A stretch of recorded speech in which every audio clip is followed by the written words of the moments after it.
शांतिपुर नाम के एक कस्बे में मीरा नाम की एक लड़की रहती थी। मीरा का आधा चेहरा जला हुआ था, इसलिए वो हमेशा आधे चेहरे को छुपाकर घर से बाहर निकलती थी। अरे वो देख, अधजली मीरा मंदिर जा रही है अपने राधे श्याम की पूजा करने। इसका पूरा चेहरा कभी ना कभी तो मैं देख कर ही रहूंगा। ये शबाना ब्यूटी पार्लर जाती है। शबाना ब्यूटी पार्लर वालों से पता करना पड़ेगा कि इसका चेहरा कैसा है। राहुल और प्रदीप धनी व्यापारियों के बेटे थे। वे अक्सर मीरा को तंग किया करते। मीरा उनकी बातों पर ध्यान नहीं देती और चुपचाप अपने रास्ते चली जाती। माँ, मैं कॉलेज जा रही हूँ। शाम को 3 से 6 शिफ्ट में मेरा एग्जाम है। बेटा छतरी लेके जा, बहुत बादल है। छतरी का काम नहीं है माँ, छतरी कहाँ लिए घूमूंगी।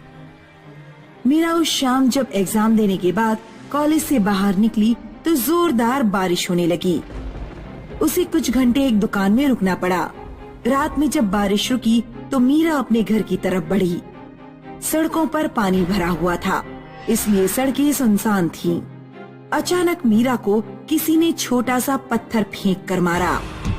कौन है वहाँ? मीरा तेजी से आगे बढ़ने लगी, तभी अचानक राहुल और प्रदीप उसके सामने आ गए। आज हम तेरा पूरा चेहरा देखेंगे। उधर मीरा की माँ मीरा का इंतजार कर रही थी। मीरा कई घंटे बाद घर लौटी। उसका चेहरा बिल्कुल उतरा हुआ था। क्या हुआ बेटी, इतनी देर कैसे हो गई?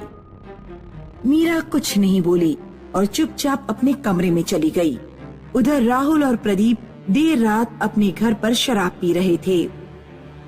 ऐसा भयानक चेहरा मैंने कभी नहीं देखा, भविष्य में भी नहीं देखेगा। तभी अचानक किसी ने दरवाजा खटखटाया। अब इतनी रात में कौन आ गया? राहुल दरवाजा खोलता है, लेकिन दरवाजे पर कोई नहीं था। वो दरवाजा बंद करके दोबारा सोफे पर बैठ जाता है। लगता है कोई बच्चा होगा। तभी कोई फिर दरवाजा खटखटाता है। इस बार मैं जाता हूँ। प्रदीप दरवाजा खोलने गया। दरवाजे पर मुंह ढांके और हाथ में मशाल लिए एक भयानक चुड़ैल खड़ी थी। चुड़ैल ने अपने भयानक पंजों से प्रदीप का गला पकड़ लिया और मशाल से उसका मुंह जलाने लगी। राहुल दरवाजे पर पहुंचा तो उसने देखा कि प्रदीप का चेहरा जल रहा है और आसपास कोई नहीं है। कौन था? किसने तेरे आग लगाई? पता नहीं, शायद कोई चुड़ैल थी। अब जल्दी से मुझे हॉस्पिटल लेकर चल, मेरा चेहरा जला जा रहा है। राहुल कार निकालता है और प्रदीप को हॉस्पिटल लेकर जाता है। राहुल ने देखा कि सड़क पर कोई औरत लेटी हुई है। अरे कौन लेटा है? उठ जाओ, मुझे अपने दोस्त को हॉस्पिटल लेकर जाना है, देर हो रही है। लेटी हुई औरत पर कोई असर नहीं होता। राहुल गाड़ी से उतरता है और औरत के पास जाता है। तभी रोड के दोनों तरफ से 4 भूतनियां आती हैं। चारों भूतनियां औरत की साड़ी में आग लगा देती हैं। औरत राहुल के पीछे भागती है। अरे मेरे पीछे क्यों पड़ी हो? मुझे छोड़कर कहाँ जा रहा है राहुल? राहुल भागता हुआ जाता है और एक पेड़ के पीछे छुप जाता है। तभी ऊपर से अचानक एक भयानक चेहरा उसके सामने लटकता है। भूतनी राहुल के बाल पकड़ती है और उसका चेहरा जला देती है। अरे मर गया है, मर गया। राहुल कार की तरफ भागता है और तेजी से कार ड्राइव करते हुए चला जाता है। अगले दिन प्रदीप के पिता हॉस्पिटल में पहुंचते हैं। तुम दोनों के चेहरे को किसने जलाया? मैं कुछ पूछ रहा हूँ, मुंह में जबान नहीं है क्या? किसने किया तुम्हारा यह हाल? कुछ समझ में नहीं आ रहा है पापा।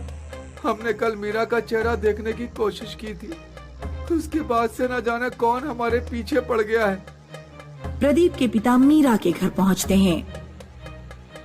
तुम्हारी बेटी ने मेरे बेटे और इसके दोस्त का चेहरा जलाया है।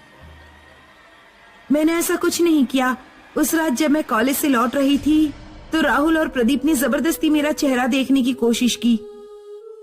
वे मेरा दुपट्टा छीनने लगे, तभी मैंने खुद ही अपने चेहरे से दुपट्टा हटा दिया और उन्हें अपना चेहरा दिखा दिया।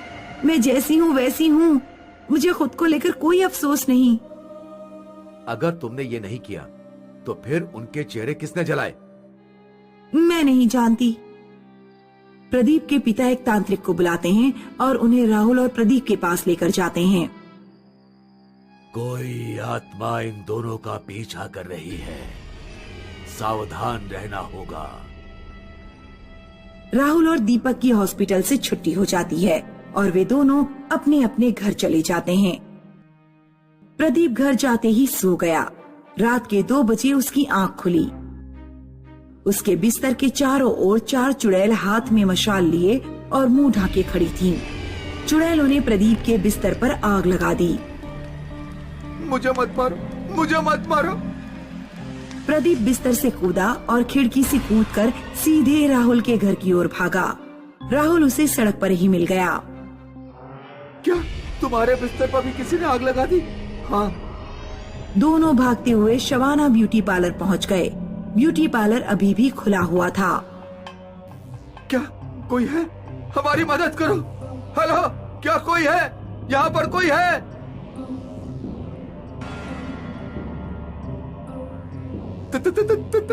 तुम कौन हो?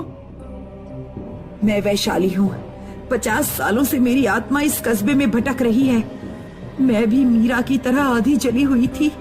उस समय ये कस्बा गांव था।